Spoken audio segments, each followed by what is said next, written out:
এই হলো কাঞ্চনজঙ্ঘা অবশেষে মেঘমুক্ত হয়ে দেখা দিচ্ছে।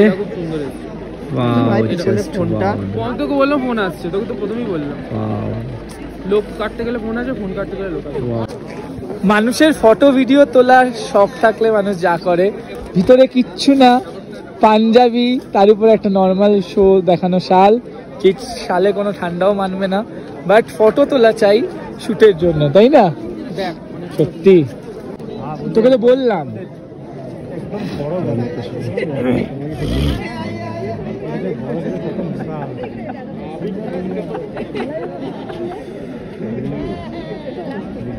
কখন পৌঁছাতে পারবো জানি না, অলরেডি 7টা, ঠিক আছে, এখনো আরো অনেক কিছু বাকি আছে, ভগবান জানে। আমাদের রোপওয়ে তো চড়া হয়ে গেল, আর কি বলবো, প্রচণ্ড খিদেও পেয়ে গেছে, কি করবো কিছুই জানি না।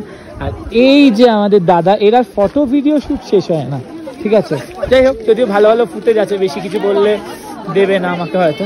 আর আমার এসেছিলাম আরও একটা ভিউ পয়েন্টে, সেটাও হয়ে গেল, ভীষণ সুন্দর এই জায়গাটাও, এটার থেকেও খুব ভালো কাঞ্চনজঙ্ঘা দেখা যাচ্ছে।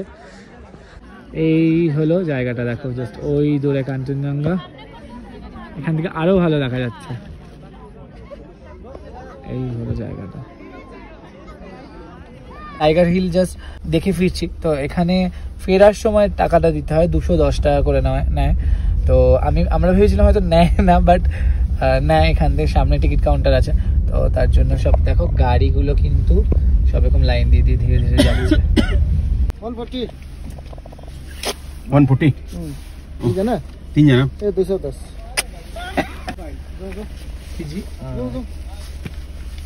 लो देखो।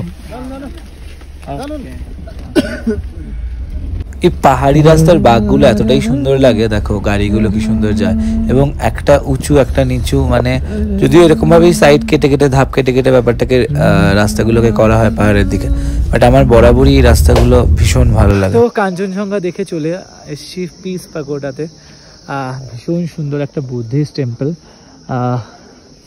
ভিউটা দেখো, চারদিকে পাইন ফরেস্ট বলবো না, মানে প্রচুর পাইন গাছ আছে তার মাঝে। মন্দিরটা ভীষণ সুন্দর একটা ভিউ, তো চলো দেখ, এই হলো মন্দিরটা, আর ঠান্ডায় পুরো জমে যাচ্ছে একদম। মন্দিরটা দেখো জাস্ট, অ্যাকচুয়ালি এটা হলো বুদ্ধিস্ট টেম্পল, তোমাদের তো বললামই, দেখেই বোঝা যাচ্ছে মন্দিরটা সত্যি মানে পিস আছে, মানে শান্তিপূর্ণ জায়গা। কেননা এত শান্তির জায়গা, আমাদের টাইম থাকলে হয়তো আরও কিছুক্ষণ ব্যাপারটাকে এক্সপ্লোর করতাম, বাট টাইম নেই। আর মেঘগুলো ভেসে ভেসে কিরকমভাবে যাচ্ছে, আমি ছোটোবেলা থেকেই বাবার মুখে শুনেছি দার্জিলিংয়ে আসা মানেই মেঘকে ছুঁতে পারা, তো সেটা বুঝিনি কীভাবে মেঘকে ছুঁতে পারা যায়। তো এই দার্জিলিংয়ে এসে সেটাকে ফিল করলাম এবং রিয়েলাইজ করলাম যে মেঘকে কীভাবে ছুঁতে পারা যায়। এই হলো আমাদের হোটেলের সকালে ব্রেকফাস্ট, প্রচুর আইটেম ছিল, এবং ব্রেকফাস্টটা দেখো, এটা হলো আলু পরাটা, হ্যাঁ এক্স্যাক্টলি আলু পরাটা ছিল, এটা হলো নুডলস ছিল, এখানকার নুডলস আজকে ফার্স্ট ট্রাই করবো, এর আগে এখন একদিনও খাইনি, আজকে ডেফিনেটলি ট্রাই তো করতেই হবে। এটা হলো ডিম সেদ্ধ, আর এই দিকে সাইডে হলো পাউরুটি টোস্ট করার জায়গা আছে এখানে। এই হলো সকালে ব্রেকফাস্ট, আর এই শয়তান দুটো চলে এসছে, একা একা নিজেরা খেয়ে নিল। এই হয় বন্ধু, ঠিক আছে, আমাকে নানি একা একা খেয়ে নিল, করবো, একা এসেছি একা যেতে হবে, তো একাই খাচ্ছি, একাই ব্রেকফাস্ট করতে হবে। কত ফুটেজ পাবি কেন, তোরা তো একাই খেয়ে নিচ্ছি, আমি জাস্ট আসলাম। এগুলোকে পাতি ন্যাকামো বলে। এক্স্যাক্টলি, তো আমার জন্য তো ওয়েট করতে পারছিস, বললি তো না, চলে এলি। জম ন্যাকা। Thank you. নিয়ে না কিলো ও কিলো তো ইয়া দুটো শাড়ি দিবি।